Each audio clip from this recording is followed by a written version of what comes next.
I understand the emotion and the depth of feeling this causes, and actions taken that are offensive and objectionable are not necessarily illegal in a sovereign legal system. We have also seen protests against both Turkey and NATO over the last weeks in Sweden. I do not like them, but I defend the right to disagree. This is part of freedom of expression.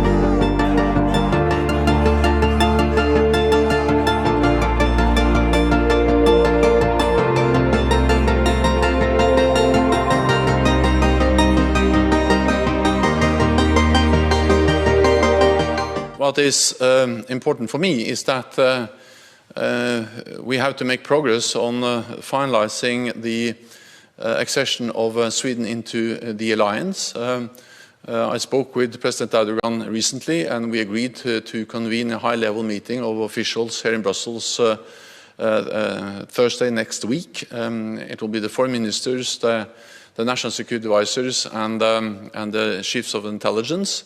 And they will sit down and address outstanding issues to find a way forward. My message continues to be that Sweden has delivered on all its obligations, including the obligations that Sweden, Turkey, and Finland agreed on at the NATO summit in Madrid last year.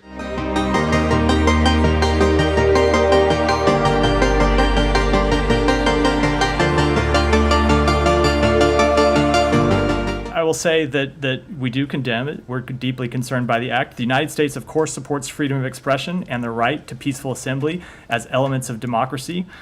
We also support the right to freedom of religion or belief for everyone. We believe the demonstration created an environment of fear that will impact the ability of Muslims and members of other religious minority groups from freely exercising their right to freedom of religion or belief in Sweden.